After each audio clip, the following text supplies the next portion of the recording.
yang baru Kecamatan Wanayasan yang kami hormati Forkompinsa, dalam hal ini dihadiri oleh Bapak Afandi dan Mbak Hukum dari Kapolsek mewakili dan Ramil dan Kapolsek, yang kami hormati rekan-rekan Puskesmas dalam hal ini. Terima kasih Bu Susi, Bu Yuli hadir secara pribadi mendukung program kami. Yang kami hormati dari Dimpora, KUA, BPP, tokoh masyarakat dan desa sekecamatan Wanayasan.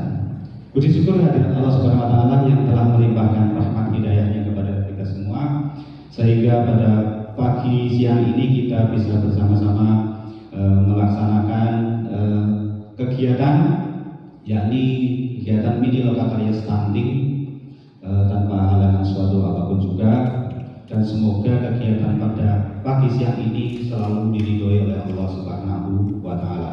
Salawat dan salam marilah kita selalu curahkan kepada junjungan kita semua Nabi Agung Muhammad Sallallahu Alaihi Wasallam, yang selalu kita harapkan syafaatnya. Semoga yang hadir pada pagi hari ini termasuk golongan umatnya yang akan mendapatkan syafaatnya kelak di yaumul akhir. Amin ya rabbal alamin. Sebelum saya menyampaikan, izin perkenalkan, nama saya Helmi Susanto. Saya penyuluh KB Kecamatan Wanayasan. Mungkin Bapak yang dari desa tidak semuanya memahami saya, karena kami di Wanayasa itu hanya ada 2 penyuluh, Bapak Ibu, Mbak Desti sebagai koordinator dan saya sebagai penyuluh KB. Kami dibagi 2, saya mengampu 8 desa dan yang 9 desa diampu oleh Mbak Desti. Yang paling lama tentu Mbak Desti. Mungkin sudah banyak yang kenal dengan Mbak Desti. Kalau saya mungkin wilayahnya di Suwida, terus Padansari, betul Pak, Bandar, terus kemudian Karangtengah. Nah tahun kemarin masih ada 1 penyuluh, Mbak Fani Mega, cuma karena Banjarnegara kekurangan personil sehingga Mbak Fani Mega ditarik, sehingga saya mendapatkan tambahan yakni di pesantren Kasimpar dan Jatilawang. Jadi untuk pesantren, kemudian Jatilawang dan Kasimpar, kemarin saya sudah hadir di sana. Terima kasih undangan untuk musrembang sehingga sudah sampai ke balai desanya. Cuma terkait kegiatan BKKBN belum kami lakukan advokasi ataupun koordinasi. Semoga saja nanti kedepannya bisa semua desa wilayah binaan bisa kami datangi. Yang pertama, saya ingin mengenalkan dulu, mungkin Bapak Ibu semua, bahwa BKKBN itu brandingnya itu mengalami beberapa transformasi, khususnya termasuk generasi yang tahu ada simbol ini, ya, zaman Soeharto, zaman Bapak Haryono Suyono, mungkin di gang-gang itu ada tulisan KB seperti ini. Wapura tubuh, bahkan saya masih kecil Pak, bahkan uang berapa ya? Uang 100 rupiah ya? 100 rupiah ada simbol kayak gini, ada KB. Dan yang sering diserukan pada waktu itu adalah 2 anak cukup. Jadi baik 2 saja gitu. Komen orang lebih dari 2 gitu.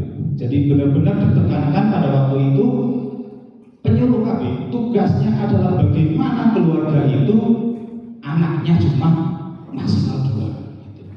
Begitu ketatnya. Dan pada waktu itu pasukan untuk penyuluh itu banyak. Jadi hampir mungkin setiap desa itu kaya nganu Pak Fandi, kaya babinsa. Oh dijaga di setiap desa harus anaknya 2. Kenapa? Karena pada waktu itu jumlah anak setiap pasangan itu kayaknya banyak.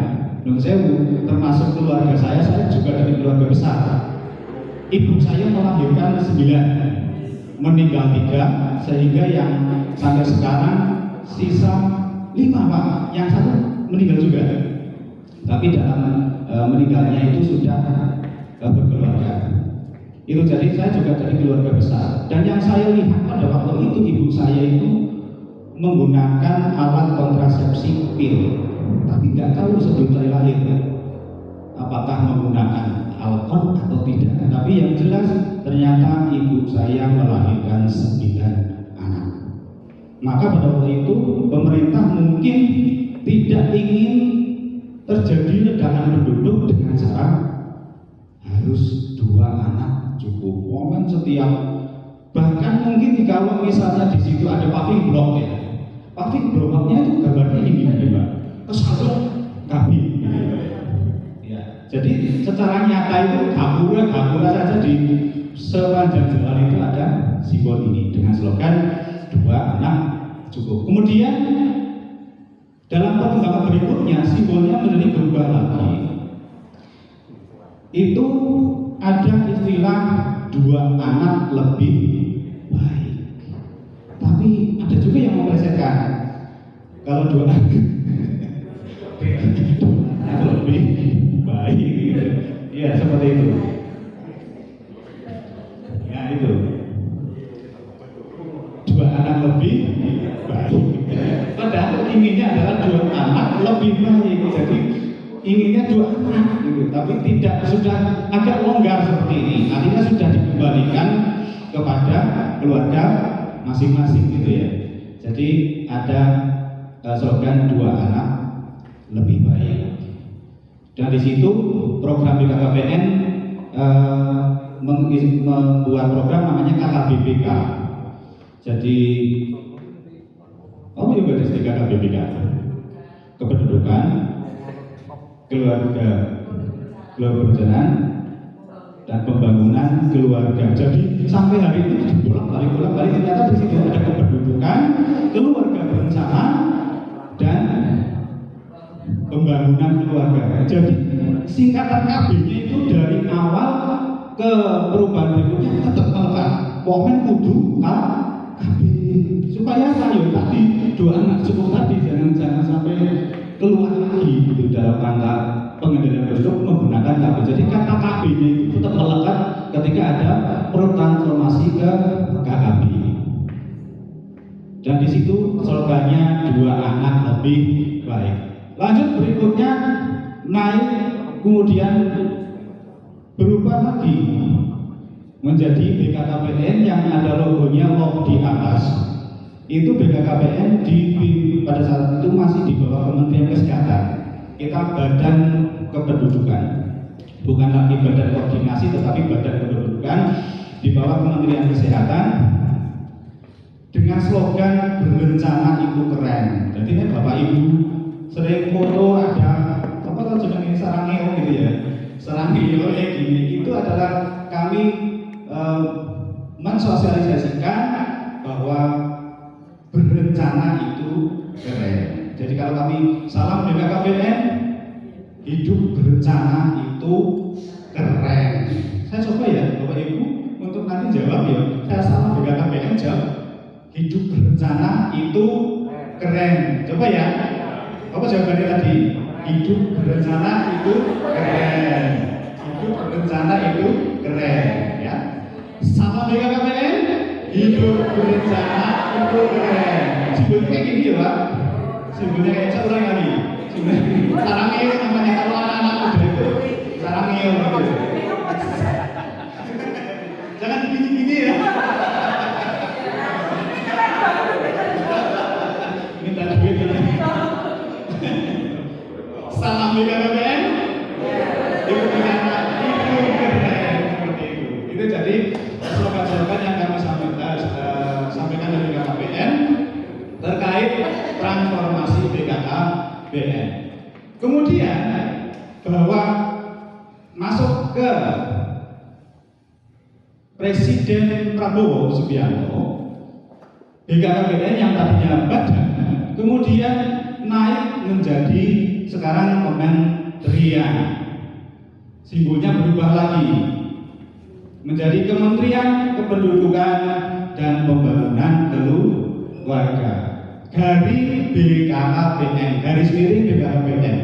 Jadi KB-nya tetap melekat Bapak Ibu dari mulai zaman dulu, zaman nempel di uang 100 dan di gapura, sampai dengan sekarang jadi kementerian, KB-nya tetap melekat di situ. Nah terus kemudian dari perubahan seperti ini, apa sebenarnya tugas daripada penyuluh KB? Kantor cilik, personilnya sedikit, terus pasukannya banyak banget gitu ya. Kami cuma 2 personil Bapak Ibu. Jadi, nah bagi Pak Andi mungkin apa kami Kopassus ya. Jadi pasukan elit kecil terus nanti tiba-tiba bom gitu ya. Nah mungkin seperti itu. Kami memiliki target, yakni ini ada 3: keluarga, individu, dan KB. Jadi tetap ada KB-nya.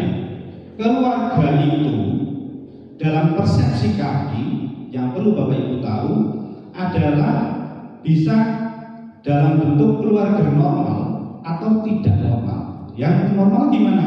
Yang namanya keluarga normal itu terdiri dari bapak, ibu, suami, istri, atau suami, istri, anak. Nah, ada juga keluarga bapak, anak. Ada juga keluarga ibu, anak. Ada juga kakak, adik.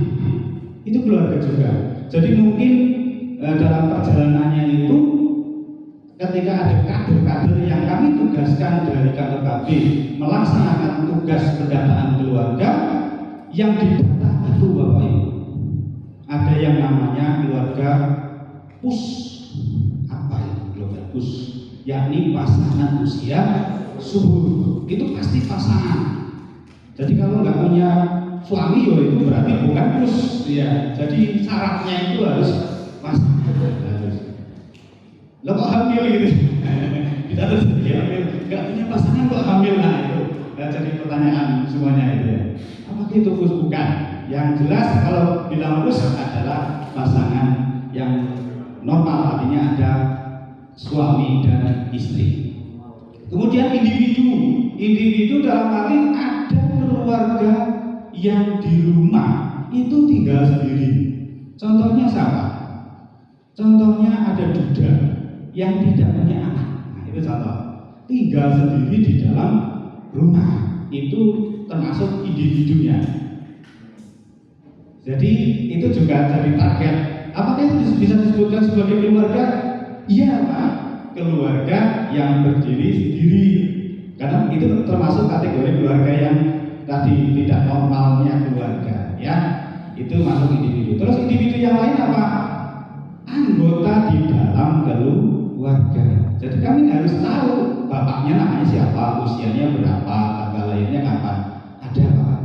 Kami sistemnya bernama Sistem Informasi Keluarga atau SIGA, yang biasa kami sampaikan kepada kader-kader yang terutama TPK, BPKBD itu sudah tahu bahwa ada SIGA yang di situ berisi terkait informasi individu yang ada di dalam keluarga. Berikutnya, kami juga memiliki tugas yang sama dari zaman dahulu, kala zaman nenek moyang sampai hari ini tetap memantau yang namanya KB. Karena tujuan kami adalah pengendalian penduduk. Jadi kami pastikan pasangan usia subur. Jadi kalau namanya pasangan usia subur, saya terangkan sedikit, yang kalau dikategorikan pasangan usia subur itu yang dilihat satu punya berupa pasangan suami dan istri, dan istrinya itu usianya adalah 16 tahun sampai dengan 50 tahun. Itu batasan dikatakan sebagai pasangan usia subur. Kemudian kami pantau memungkinkan bahwa pasangan tersebut itu bisa hamil kembali ketika sudah satu ingin anak segera. Nah, kategori ingin anak segera itu apa?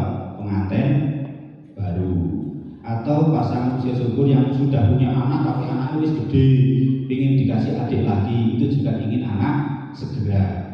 Ada juga yang ingin anaknya di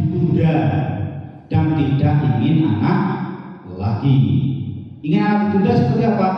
Baru melahirkan kan nggak langsung hamil lagi toh. Berarti harus namanya mencegah apa? Menjarangkan. Setidaknya anaknya gede 3 tahun. Itu saya pastikan. Nah, kalau itu nggak pakai KB, maka akan kami kunjungi atau kader kunjungi. Bu, jenengan baru lahiran harus menggunakan KB. Bahkan kami ya kalau bekerja sama dengan puskesmas ada istilah KBPP, KB postpartum, pasca persalinan. Pokoknya begitu melahirkan, cus pasang alat kontrasepsi. Takutnya sampai rumah bapaknya nggak sadar, dan belum sembuh bapaknya nggak sadar, langsung main tembak saja, tung lagi, gitu. Makanya kami juga mengejar terkait KB kepada KBPP atau KB bagi ibu pasca persalinan habis melahirkan dari puskesmas pulang udah pakai alat kontrasepsi. Itu.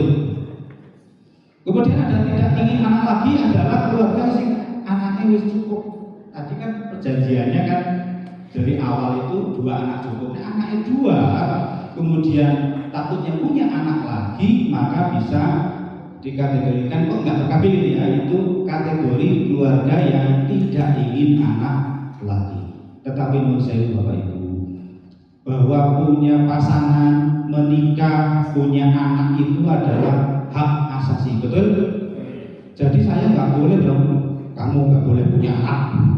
Kalau punya anak tak arif, tak bisa. Itu sudah haknya masing-masing. Saya mau berpasangan, saya mau menikah, saya mau punya anak, itu hak masing-masing. Jadi itu dilindungi oleh hak asasi manusia. Tapi kami hanya mengedukasi, yo duwe anak, tapi yo jangan hobi punya anak toh. Anak kan yo kudu dirawat, betul? Terutama ibu-ibunya ini kadang-kadang dituntut suami ini kudu tampil cantik, tampil sempurna. Dan dia harus tampil sempurna sementara tiap hari gendong anak, tiap hari anak 1 nempel di kaki kanan, anak 2 nempel di kaki kiri, kene nyusoni, beli gendong, dan kapannya macak gitu ya. Suami pulang, bojoku kok kumel banget, nggak menarik gitu. Padahal dituntut menarik. Maka yang paling ideal tadi adalah sepakat bahwa dari dulu 2 anak cukup. Tetapi itu kembali lagi pada hak masing-masing keluarga. Jika kita keluarga menyadari akan pentingnya bahwa keluarga berencana tadi, berencana itu keren, direncanakan itu keren. Jadi sudah tepatlah bahwa kita mengedukasi kepada masyarakat agar sadar dengan sendirinya melaksanakan program KB. Dulu kita tekankan tadi terkait dengan penggunaan KB, tapi dalam perjalanannya Bapak Ibu, di sini angkanya kurang patio jelas ya. Di sini ada angka 70,72%. Apa itu? Bapak lihat.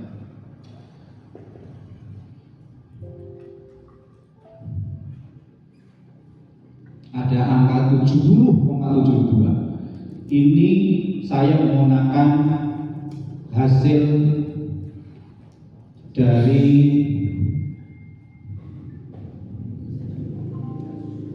sensus. Ya. Maksudnya gimana? Bahwa tahun 2020 kita itu sudah memiliki penduduk yang produktif sejumlah 70%. Artinya kita memasuki yang namanya bonus demografi. Itu kayak gitu. Jadi dominan orang-orang atau manusia di Indonesia itu secara penelitian sudah mencapai 70,72 di tahun 2020 itu usia produktif. Maka sudah dengan sendirinya, apalagi sekarang terbukanya teknologi informasi, saya sebagai penyuluh tidak selalu untuk mengingatkan terkait KB tadi. Kayak zaman ini tadi pas tahun masih KKBPK yang tadi ya, tidak harus menggunakan KB. Dengan sendirinya keluarga bisa mengakses informasi sesadar-sadarnya untuk ber-KB dengan sendirinya. Karena kita ingin fokus bagaimana usia-usia produktif ini benar-benar menjadi bonus. Jangan sampai generasi produktif tapi isinya kelalar-keleler, tidak produktif, justru menjadi beban negara. Nah, itu tentu kita menjadi problematika bersama. Ini angka 70%. Kembali ke slide.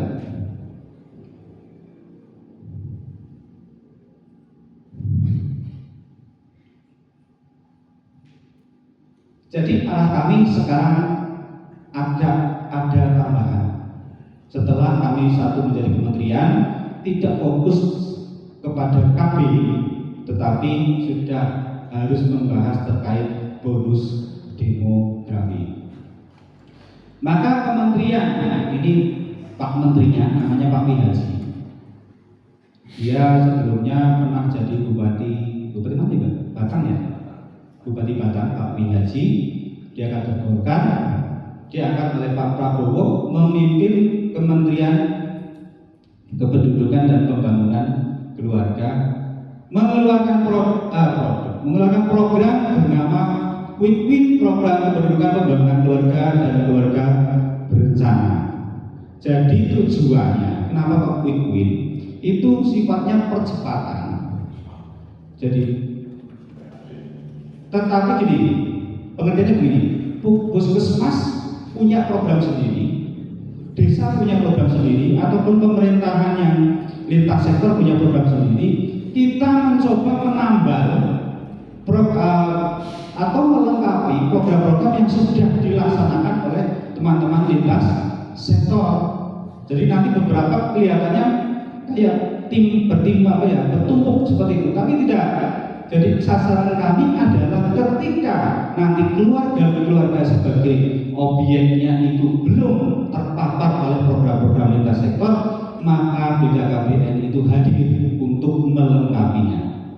Itu judulnya Quick Win, mempercepat program daripada Astacita Presiden Prabowo Subianto. Di sini untuk Quick Win-nya kita dari kementerian ada 5, 1, 2, 3, 4, 5. Yang pertama judulnya Gerakan Orang Tua Asuh Cegah Stunting, disingkat GENTING gitu ya. Itu merupakan pemerhatian kepada keluarga sasaran, yakni ibu menyusui, ibu hamil, kemudian baduta bawah 2 tahun yang memiliki resiko stunting, maka akan didampingi oleh program GENTING. Lo kan sudah ada PMT dari puskesmas tadi saya. Itu stunting atau resiko stunting? Stunting. Itu sudah didampingi PMT Pak. Dari puskesmas dan desa sudah menggunakan dana desa dan juga sudah menggunakan dana dari puskesmas. Betul sekali. Apa pertanyaannya? Saya menanyakan kepada Bu Susi dan Bu Yuli, apakah semua sasaran sudah teratasi di wilayah kecamatan Wanayasa? Belum ya. Artinya ada yang belum tersentuh.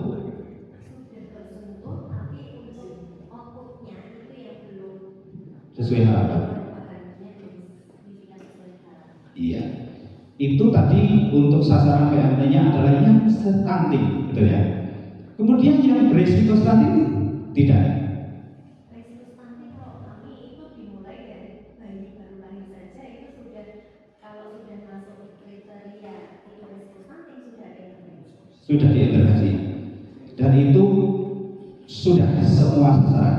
Semua sasaran bayi baru lahir dengan panjang badan yang di bawah 46-47 itu sudah ada intervensi karena masuk risiko stunting. Begitupun Bu Susi ya, sama ya.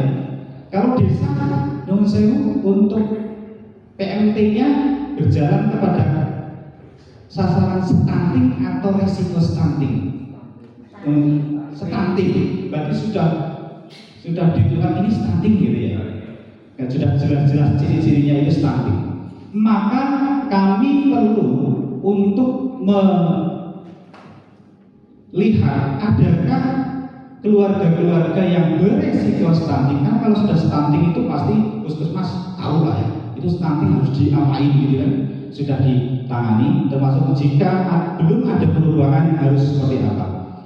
Kami mencoba untuk melihat sasaran resiko stunting. Jadi belum stunting Bapak Ibu, resiko stunting kepada sasaran-sasaran tadi, baik busui, baik kemudian bumil ataupun baduta. Jadi itu barangkali nanti kami sasar ada data-data yang belum tersentuh oleh program-program lintas sektor, maka kita bersama-sama untuk menangani terkait dengan keluarga resiko stunting tersebut. Dalam hal penanganan itu ada dua Bapak Ibu. Satu dengan bantuan nutrisi yang sudah kami lakukan tingkat kabupaten Nun Sewu. Kami penyuluh kami itu urunan judulnya penanganan stunting ini one day one lur, 1 hari 1 telur, tapi kemudian muncul lagi sedulur, sehari 2 telur. Jadi kami urunan Bapak Ibu dengan sasaran ada di Kecamatan Pagudan. Kami mendapatkan sasaran, kemudian kami coba melaksanakan terkait dengan genting secara mandiri.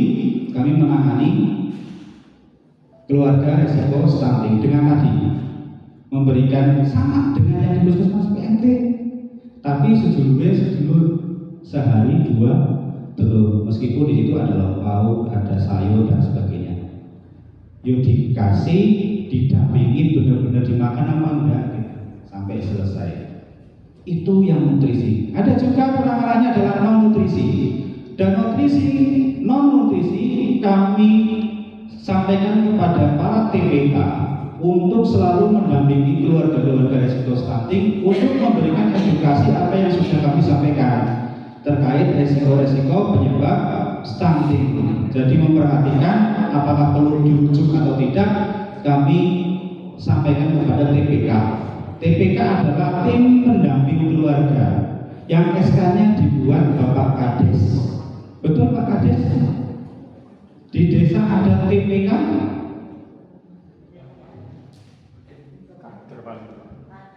Ada. Kalau TPK tidak tahu. TPK itu tim pendamping keluarga. Jadi itu SK dari Kades.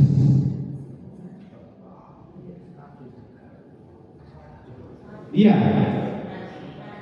Kader ya, istilahnya kader, tapi TPK belum tahu berarti. Kader. Iya. Ngertinya kader. Nah, penjelasannya TPK itu terdiri dari 3 unsur Bapak Ibu. Setiap desa itu ada timnya. Ada timnya 3, ada timnya 2. Satu tim itu terdiri dari mungkin dari unsur bidan desa. Atau kalau bidan desanya sudah mengaku di satu tim, itu kader kesehatan. Itu. Kemudian unsur kedua adalah PKK. Jadi otomatis di desa kan ada tim penggerak PKK. Semestinya itu terlibat di dalam TPK. Dan berikutnya adalah kader KB. Pasti ada BPKBD Pak. BPKBD tahu nggak Pak? Kades? Tahu ya. Nah, BPKBD kalau itu dalam tim berarti itulah TPK. Jadi TPK itu terdiri dari 3 unsur secara ideal. 1 dari kesehatan, 2 dari PKK, 3 dari kader KB. Kalau kader bidan desa, kader posyandu atau kader kesehatan, dari PKK kemudian dari kader KB. Itu secara idealnya. Pelaksanaan di lapangan gimana?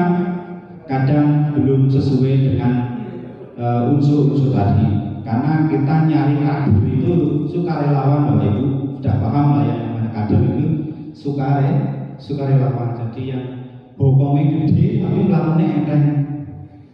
Jadi saya nyari yang bokongnya gede tapi enteng berjalan, bokongnya gede melakukannya susah, ya itu yang susah. Kita dorong yuk wah bokongku gede, pelakunya angel, nggak entengan gitu. Tapi saya dengan Pak Kades, Pak Eko itu Kades Badar ya, yang Pak tolong saya carikan sing entengan, tapi sing bokongnya gede. Jadi meskipun banyak tugas, walaupun bokongnya gede, tapi entengan. Jadi seperti itu. Jadi kadang-kadang idealnya tadi, tetapi di lapangan tidak menemukan kader yang entengan, maka berusaha mencari yang bisa melaksanakan program meskipun dari unsurnya tidak terpenuhi. Kemudian PPN yang kedua itu judulnya Tamasya. Ini secara penjelasan, Tamasya itu adalah Taman Asuh Sayang Anak. Orientasinya sebenarnya kita kepada TPA, tempat penitipan anak. Di Wanayasa apa enten tempat penitipan anak? Tidak ada, karena tidak ada pabrik gitu. Yang misalnya ini apa TPA ini bahaya aja gitu ya.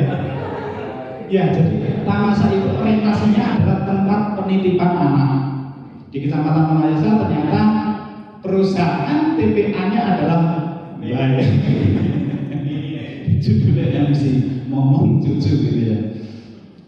Jadi diharapkan Tamasya akan kami berikan edukasi bagaimana cara merawat tumbuh kembang anak. Kenapa? Karena orang tuanya bekerja.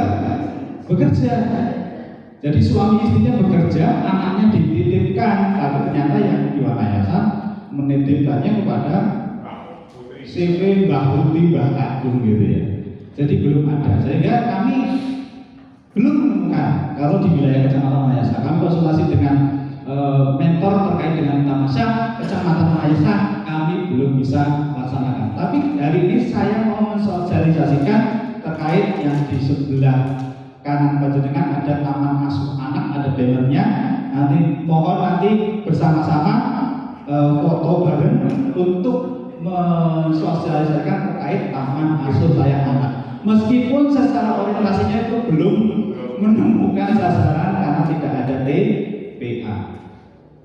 Kemudian berikutnya gerakan Ayah Teladan Indonesia Gati. Judulnya ayah itu komen tugasnya ayah ini golek duit. Ibu senang nek bapak pulang bawa oleh-oleh, syukur-syukur kasih duit itu. Nah itu mindsetnya coba kita ubah, bahwa nun sewu saya barangkali ngomongan kasar ya, barangkali saru gawe anak bareng ke rumah yuk bareng gitu. Inginnya seperti itu. Jangan lagi aku wis golek duit tugasnya ngerawat anak yuk ibu. Jangan lagi mindset seperti itu. Jangan lagi bahwa aku sudah capek cari duit, urusan rumah anak yuk tugasnya ibu. Jangan lagi mindset seperti itu didengungkan. Dan kami ingin mensosialisasikan kepada masyarakat agar peran ayah itu bukan hanya sekedar sebagai penopang tulang punggung keluarga, pencari uang, tetapi juga merawat anak dan menjadi teladan. Kenapa? Karena anak itu akan melihat dan mendengar apa yang terdekat. Kalau ayahnya kuat, kalau ayahnya pinter, kalau ayahnya benar-benar bisa memberikan teladan, akan ditiru oleh anak itu. Maka kami mendorong kepada ayah-ayah dan calon ayah untuk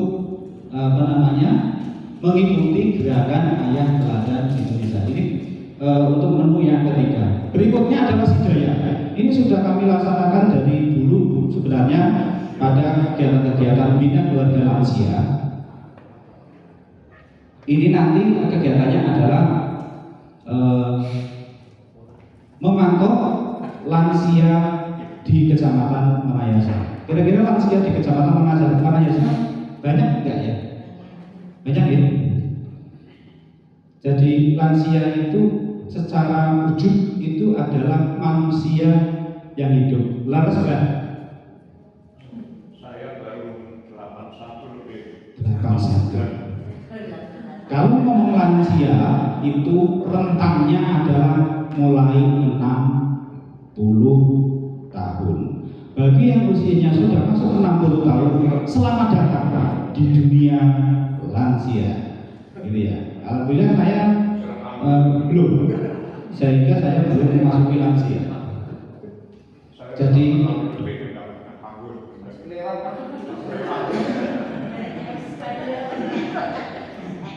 iya. Jadi lansia juga manusia. Saya kadang-kadang heran dengan keluarga. Apa ya? Saya lihat di video sih ya. Saya lihatnya di video, bukan di dunia nyata. Semoga saja di dunia nyata nggak ada. Ada video seorang anak itu ngomong ibunya yang sudah tua renta kayaknya nggak bisa berjalan, ditaruh di tempat kosong, rumah kosong, kemudian ditinggal pergi. Seakan-akan orang tuanya itu merepotkan. Itu kejem banget gitu ya. Bayangkan ketika ibunya masih kuat, dia masih bayi, terus bayi yang digendong ibunya dibuang seperti itu, gimana rasanya? Itu anak yang dititipi oleh Allah, lansia yang sudah nggak bisa bergerak, justru merepotkan, ditaruh di tempat rumah kosong dan ditinggal pergi. Nah, maka kami tidak ingin ada cerita-cerita seperti itu. Kami mencoba untuk memantau adakah lansia yang tidak terdampingi. Lansia seperti mbahnya ini sih luar biasa, masih mungkin mengajar di pengajian dan sebagainya. Tapi ada lansia-lansia yang benar-benar butuh pendampingan.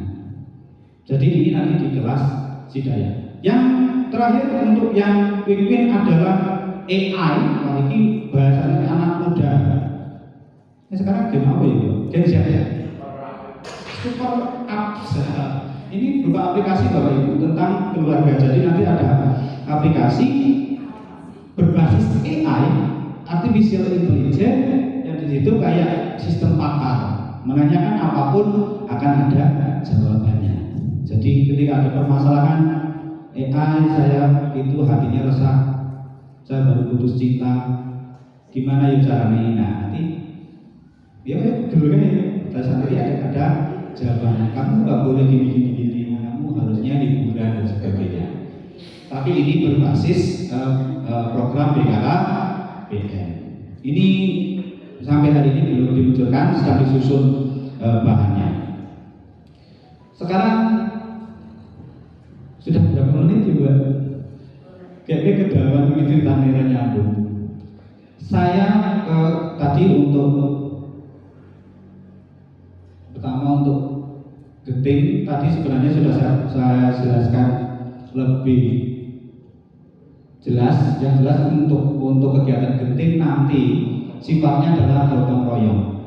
Jadi yang diinginkan dari genting ini sebenarnya adalah tadi sasaran-sasaran yang dari puskesmas belum tersentuh, dari desa belum tersentuh, kita bersama-sama dengan cara apa? Bagi yang punya kelebihan, mungkin dari organisasi Muhammadiyah sih kan gitu. Nah, barangkali dari Muhammadiyah, nah kecamatan itu namanya cabang apa kan gitu? Cabang punya konsep terkait penyaluran infak dan sebagainya. Bolehkah kiranya dengan melihat sasaran-sasaran ini yang belum tersentuh oleh pemerintah dalam hal ini puskesmas dan desa, tapi mereka perlu kita dorong, perlu kita bimbing. Sudah dilaksanakan oleh Muhammadiyah di wilayah Kecamatan Manayasa. Itu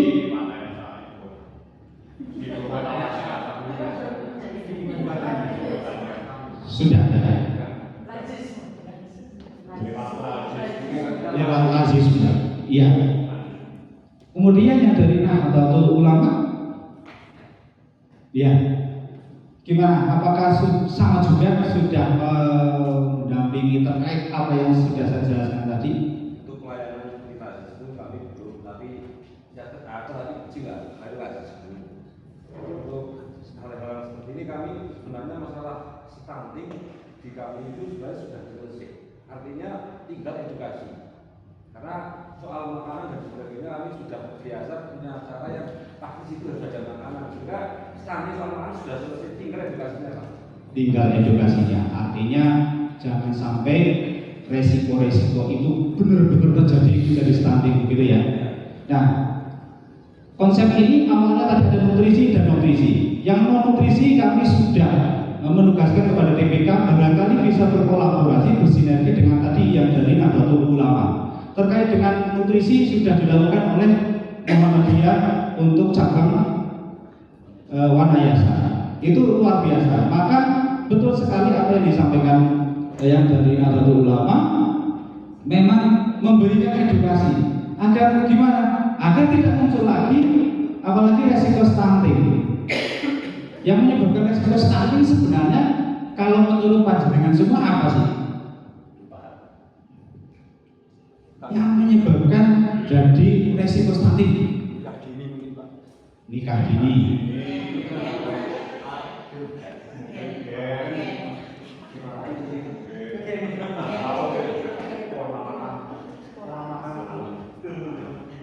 Iya.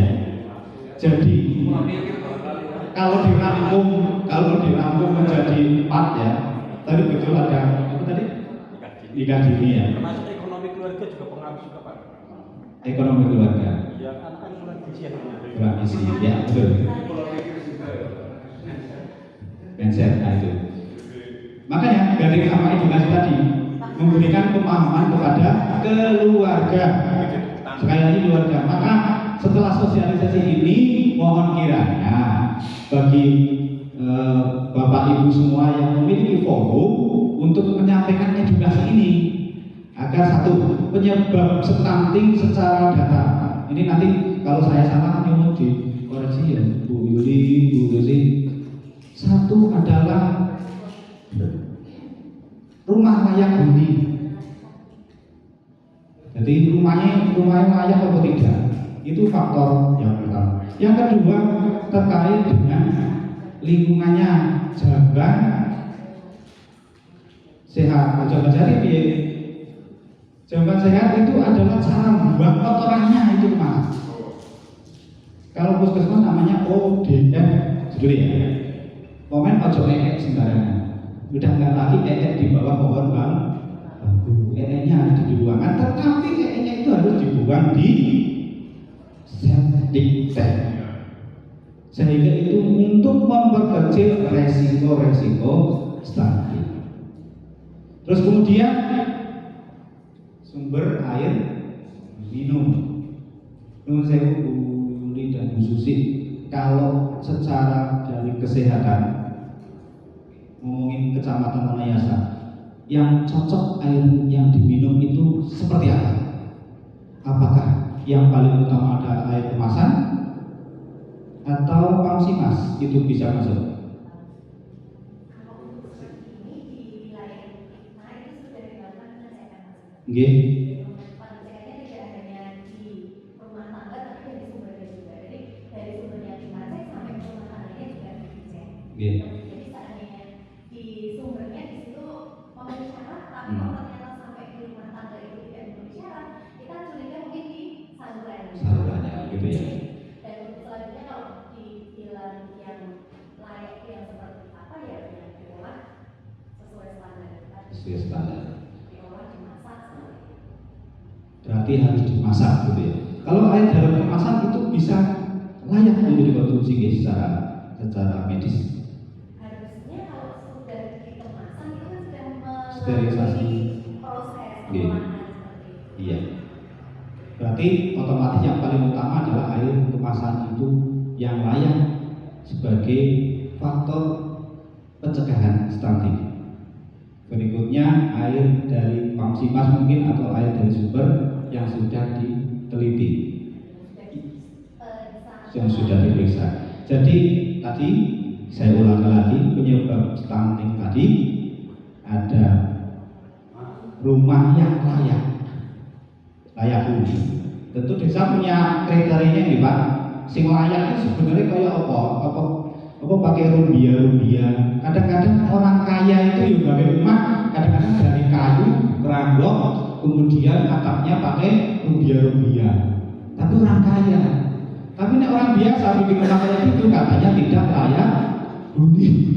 Jadi tadi untuk RT/LH saya kira desa sudah punya dasar untuk terkait yang layak huni itu seperti apa. Kemudian yang kedua adalah terkait ODR. Jadi ini butuh kesadaran bersama terkait dengan membuang kotoran BAB itu harus di septic tank. Kemudian berikutnya terkait dengan sumber air minum. Yang ketiga tadi ya ada terkait pernikahan dini. Ini kami kalau di kabupaten selalu dikoreksi ini wanayasa ini. Ya kami jawabin wanayasa adem. Jadi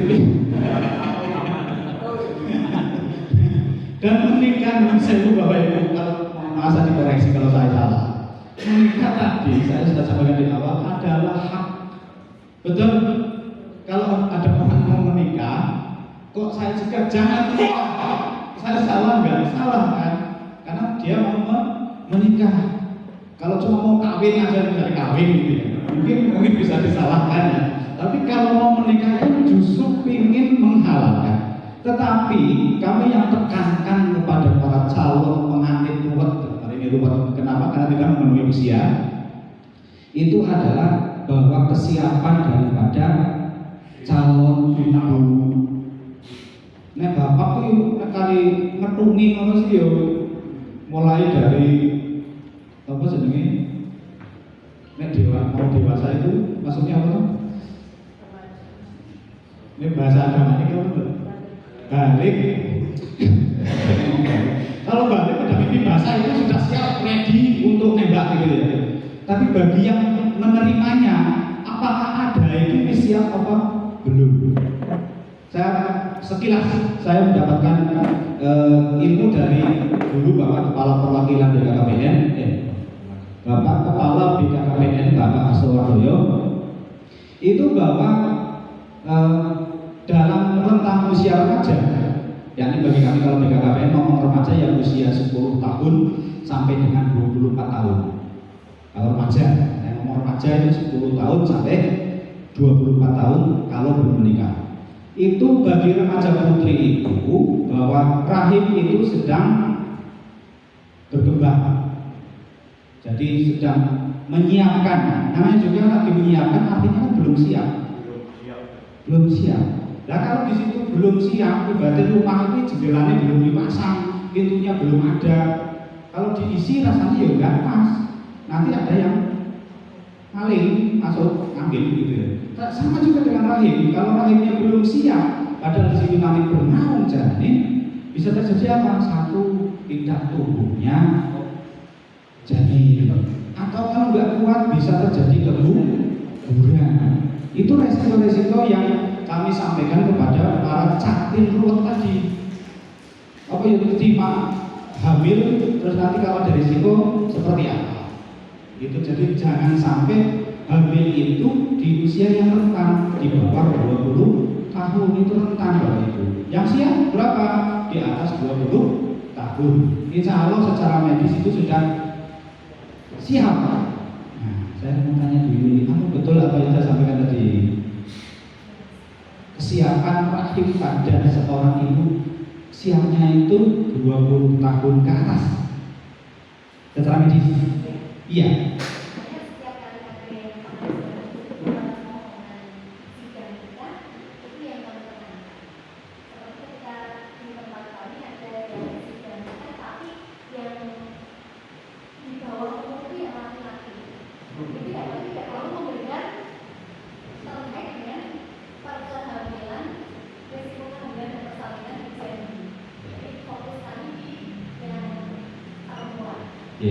Jadi setiap ada catin ruwet ini penanggungan gitu.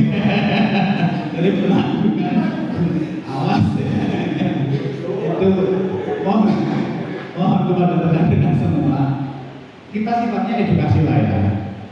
Tadi saya sudah sampaikan menikah itu hak, tetapi itu bukan tolong kita bersama-sama sampaikan. Saya yakin seyakin-yakinnya perkataan saya tidak akan merubah Pak Camat, Bu Pak Secap, karena perubahan itu pada Pak Sekjam itu sendiri. Betul. Begitupun saya menyampaikan kepada masyarakat. Saya dalam hal menyampaikan yang saya sampaikan itu baik, sumbernya jelas. Kemudian mereka melaksanakan atau tidak itu adalah haknya mereka. Tapi kita semua jangan diam. Dalam obrolan di masyarakat itu tolong disampaikan. Kalau mau menikah, mbok tolong putra putri ini mbok dicukupi usiane. Meskipun tidak penjelasan tapi hal medis tadi tetapi itu tolong didoktrin setiap saat pada masyarakat. Ya memang tidak berubah serta-merta, tetapi kalau kita budayakan bersama untuk saling mengingatkan, insya Allah akan menjadi pemahaman bagi yang mau menikah di bawah usia undang-undang atau di bawah usia ideal. Jadi soalnya yang namanya nikah itu hak, nggak bisa kita cegah. Penanggungan desa nggak bisa cegah. Ya seperti itu. Tapi cobalah kita bersama-sama mengedukasi para lintas sektor terkait dengan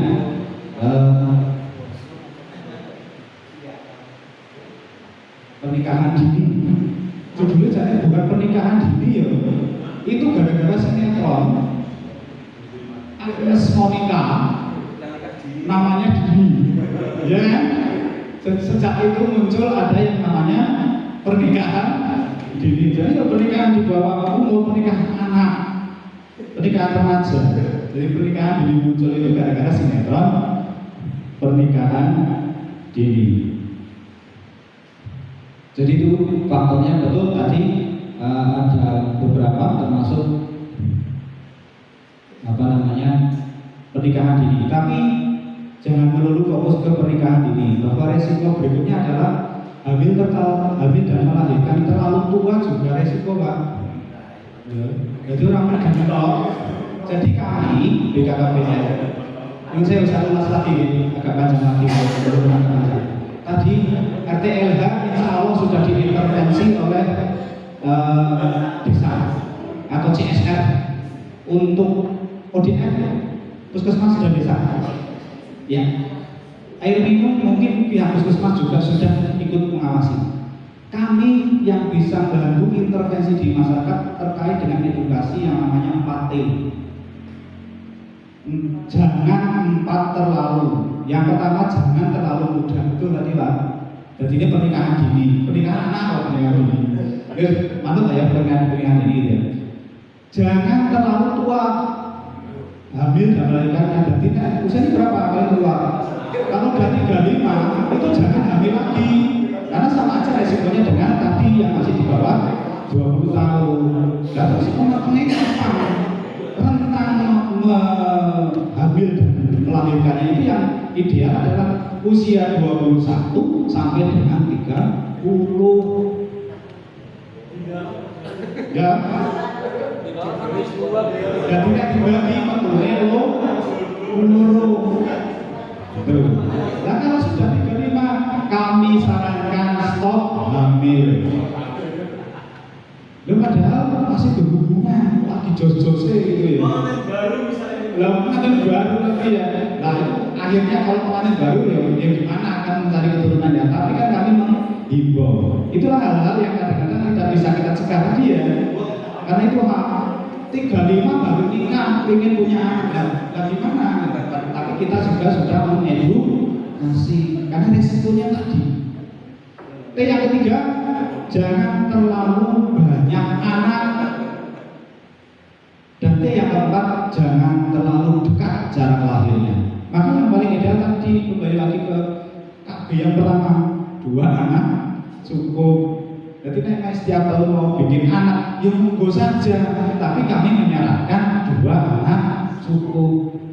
Anaknya banyak oke, asal setiap anak pembantu 1, setiap anak pembantu 1. Biar istrinya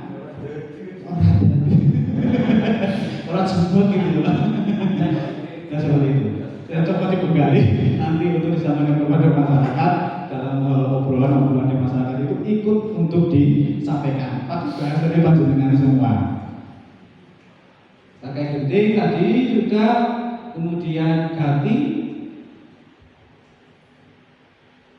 Ini ganti Pak. Gerakan ayat teladan. Ini fakta fabulous. Mbak Desti fabulous ki apa judulnya? Kelangan bapak no? Ya, jadi ono bapaknya tapi merasa tidak ada bapak gitu ya. Anak-anak di Indonesia ini angkanya 20,9%. Kehilangan kehadiran ayah mereka akibat perceraian, kematian atau pekerjaan ayah. Nah ini aku curiga ini pekerjaan ayah. Ini sing sok mancing gitu loh. Balik kerja, betul ayah cari nafkah. Begitu pulang ambil joran, mancing. Lah kapan ketemu anak gitu. Maka di situ juga perlu tekankan ini harus ada kehadiran anak. Nanti anak juga meniru pola yang dilakukan oleh bapak. Kemudian berikutnya 37,7% anak usia 0 sampai 5 diasuh oleh kedua orang tua kandung secara bersamaan. Ini 37% secara penelitian anak usia 0 sampai 5 tahun diasuh oleh kedua orang tua secara bersamaan. Nah, ini ditingkatkan ini. Jadi orang bersama-sama membuat anak, tetapi juga harus mati. 33,0% remaja Indonesia mengalami masalah kesehatan mental. Namun hanya 4,3% orang tua yang mendeteksi bahwa anak mereka membutuhkan bantuan. Jadi kadang-kadang pinter gawe anak, tetapi anaknya suruh berkembang sendiri, suruh nyoker sendiri. Nanti kalau ada hasilnya minta, kamu berhasil ya, aku bapakmu loh. Padahal pada saat kecil tidak dirawat baik oleh ayah. Kemudian keterlibatan ayah dalam pengasuhan anak secara langsung di Indonesia menurut KPAI tahun 2017 hanya 20%. Itu jadi kalau di Wanayasa betul ya, ayah komen bukan sekedar mencari uang saja atau menyerahkan merawat anak itu kepada ibu. Ayah ikut merawat ibu, ikut merawat ibu, juga ikut merawat anak. Istri. Berarti istrinya dirawat, juga anaknya dirawat. Mana yang seperti itu? Iya.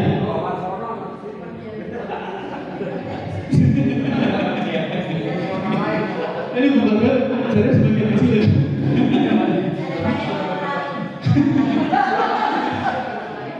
Jangan merawat ibu yang lain, merawat istri sendiri dan merawat anak gitu. Itu adalah fakta-fakta secara nasional seperti itu. Jadi kenapa program KATI harus kita sosialisasikan? Mungkin yang hadir di sini sudah memenuhi apa yang diinginkan program dari Kemenhubaka itu sudah memenuhi, tapi barangkali nanti di lapangan kok menemukan ada hal-hal seperti itu karena ketidaktahuan, maka itu akan menjadi PR. Kita tidak bercerita tentang hal yang benar. Makanya tadi saya ulang lagi, selama itu benar, terus kemudian baik, tolonglah untuk menjadi bahan obrolan di masyarakat. Diterima alhamdulillah, dilaksanakan alhamdulillah. Tapi ketika tidak diterima, jangan sakit hati. Tapi kebaikan selalu kita ulang-ulang disampaikan kepada masyarakat. Intinya seperti itu. Nanti gue dilarang setahun depan Wanayasa sudah 100% ataupun belum, yang penting kebaikan itu kita sampaikan. Ini Pak Tegas, bahwa anak cenderung mengalami masalah akademik. Ini ada penelitiannya ya. Anak yang tumbuh tanpa kehadiran ayah lebih banyak mengalami masalah kesehatan. Ini hasil penelitian. Jadi kayaknya memang pengaruh ayah itu besar sekali. Anak rentan mengalami masalah emosi seperti depresi, gangguan kecemasan, tidak percaya diri, gara-gara tidak merasa hadirnya seorang ayah. Anak berpotensi terlibat dalam masalah agresi, kenakalan remaja. Ini biasanya anak STM dulu. So ada tawuran-tawuran seperti itu. Ternyata ada penelitian seperti ini. Latar belakangnya ada yang broken home misalnya. Itu mencari biar diakui jati diri, maka akhirnya tawuran, saya itu gagah dan sebagainya. Padahal itu salah. Nah, itu karena tidak mendapatkan sosok sosok seorang ayah, kasih sayang seorang ayah. Jadi pengaruhnya sangat besar sekali. Anak perempuan lebih rentan terlibat dengan perilaku seks berisiko. Ora diawasi nun sewu. Di tempat saya, ini sih di tempat saya nggak tahu di mana ya, semoga nggak ada. Bapak ibu di Kalimantan, anaknya dititipkan kalau TPA mau so bauti, dititipkan di TPA, masih SMP. Itu sudah kawin kan nggak nikah dengan sesama SMP. Itu dengan bebasnya di rumah bayi. Bisa, betul Pak. Prihatin sekali. Itu terjadi. Itu karena apa? Karena merasa tidak diawasi oleh ayahnya. Karena ayahnya ada di Kalimantan, ibunya di Kalimantan, jadi keluarga di Kalimantan. Itu terjadi di tempat saya seperti itu. Dan akhirnya karena satu memang sudah head, terus yang laki-laki juga sudah balik tadi. Kalau udah balik sama yang udah head tadi, kalau udah ketemu belum langsung jadi. Dan itu akhirnya hamil. Maka serta-merta mereka dikeluarkan. Tetapi kedepannya itu kasihan. Akhirnya benar-benar menghancurkan tidak hanya dua orang tadi, tetapi keluarga besarnya juga kena semua.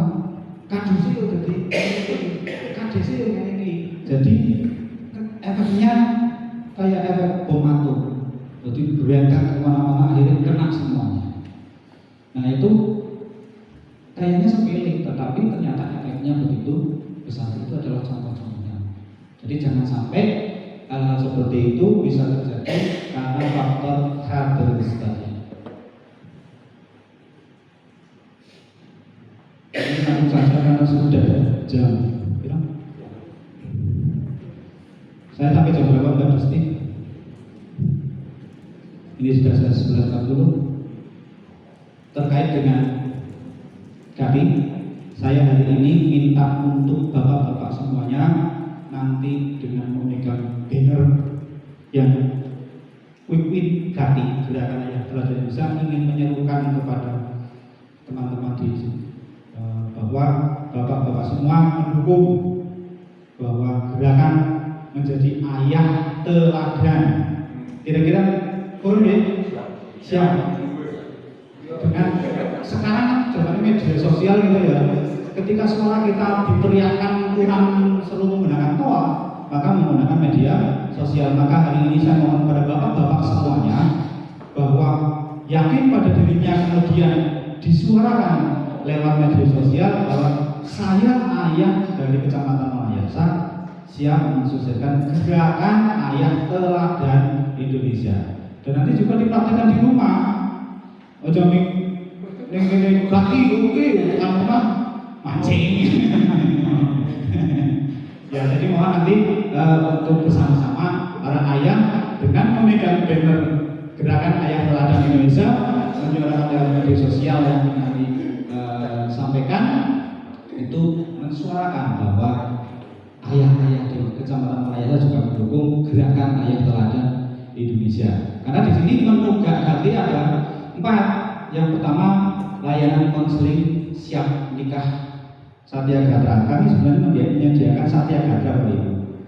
Tapi yang kami praktekkan tadi, yang berkunjung ke tempat kami, ke balai KPU di sebelah sana itu rata-rata satin ruwet. Nah, kita tanggungan lagi. Hari ini belum hadir. Itu rata-rata satin ruwet sih nggak ruwet itu kok yuk nggak hadir di sana gitu. Padahal kami sudah dari pusat ada yang namanya Satya Gatra. Pusat apa Mbak Desti? Pusat pelayanan keluarga sejahtera. Jadi kami juga menerima konseling-konseling terkait dengan pranikah. Kok pranikah? Ya betul ya, pranikah. Jadi mau nikah. Tapi yang hadir itu mesti kok pengantin ruwet gitu. Saya kecamatan itu jauh masih jam. Karena ada PPT terkait pernikahan di bawah umur. Kalau mau minta rekom harus ada tanda tangan penyuluh KB, jadi hadiran di sana. Tapi nggak apa-apa, bahwa kami berupaya untuk menyampaikan di desa-desa juga ketika ada calon pengantin atau pasangan itu mau ke sana, kami sampaikan terkait dengan kesehatan reproduksi, kesiapan berkeluarga itu kami sampaikan. Dan juga stunting tentu kami berikan. Itu Satya Gatra kami sebenarnya sudah melaksanakan. Kemudian yang kedua untuk ganti itu kompak tenang. Konsorsium penggiat komunitas ayat teladan. Ini konsorsium Mbak Desti, kompak tenang itu misalnya kayak bapak-bapak mancing masuk enggak? Tidak, harus ASN. Ya kan ada komunitas. Di sini ada bapak-bapak yang mancing. Nah, ini pas sekali ya. Kita lihat, mancing. Dasarnya masalah mancing, yuk pasti kasih di situ kasih sosialisasi ya itu makan hasil mancingan wah cocok sebenarnya. Nah itu bisa masuk ke menu yang kedua yaitu konsorsium penggiat dan komunitas ayat teladan yang suka hobi mobil, hobi mancing, hobi layangan dan sebagainya mungkin bisa masuk di situ. Kemudian kalau di desa ini desa sekecamatan Wanayasa itu sudah memiliki kampung KB. Betul Bapak Kades? Ada kampung KB? Belum ada. Belum ada. Ada sekarang kamu ya. Kampungnya ada KB. Jadi kami kan sebelumnya sudah minta SK Kades bahwa ada pembentukan kampung KB. Seluruh desa di Kecamatan Wanayasa itu sudah kampung KB. Kegiatan ini namanya dekat desa atau kelurahan ayat teladan. Jadi dulu saya Bapak Kades semua atau Pak Sedes bahwa kami tentunya dengan wilayah binaan kami masing-masing akan hadir di desa mencari kelompok-kelompok yang ada bapak-bapaknya, tapi utamanya di kerja Pak. Jadi kami ingin menyampaikan, mensosialisasikan barangkali ayah-ayah yang berkumpul di situ belum seperti bapak-bapaknya yang ada di sini, belum jadi ayah teladan, maka kami belum mensosialisasikan. Barangkali nanti Pak Kades juga mendorong terkait dengan gerakan ayah teladan. Jadi nanti kami hadir di desa-desa wilayah binaan kami. Ini masuk ke menu Dusule dekat desa dari kelurahan ayah teladan di kampung KB. Jadi informasinya seluruh desa di Kecamatan Wanayasa sudah kampung KB. Jadi nanti ada tambahan kegiatan ini. Kami akan telusuri adakah kelompok di situ. Kemudian sekolah bersama ini mungkin Bu Korwil Dikbora, mungkin kami apakah ada gerakan ayah nganter anak gitu di sekolah? Belum.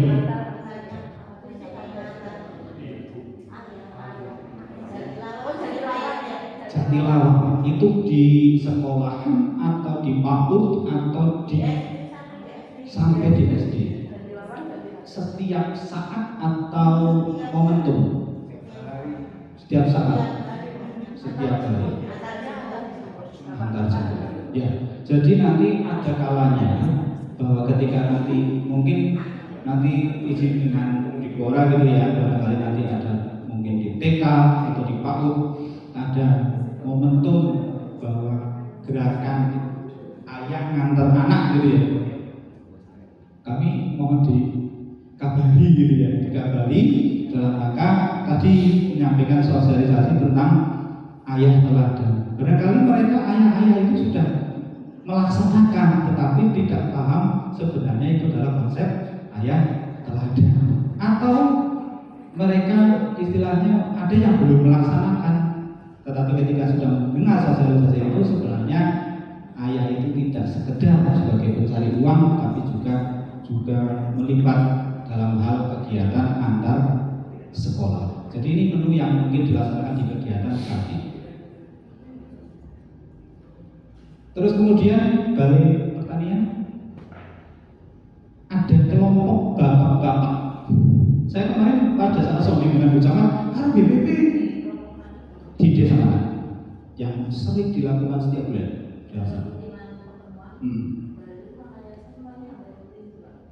Balun, Wanayasa, penanggungan rutin tiap bulan ada di hari kerja.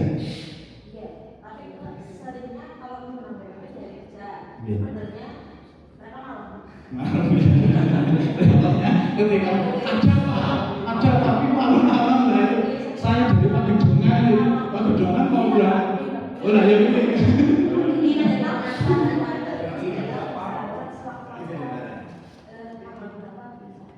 ya nanti saya ke PBB untuk bicara lebih lanjut karena ini juga nanti masuk ke ini termasuk konsorsium ini kompak tenan masuk kompak tenan termasuk hari ini nanti bahwa sepakat bapak-bapak yang ada di sini adalah mendukung nanti ini termasuk kompak tenan karena terdiri dari ASN dari masyarakat dan desa. Nanti juga PBB saya akan berkoordinasi lebih lanjut untuk kegiatan bapak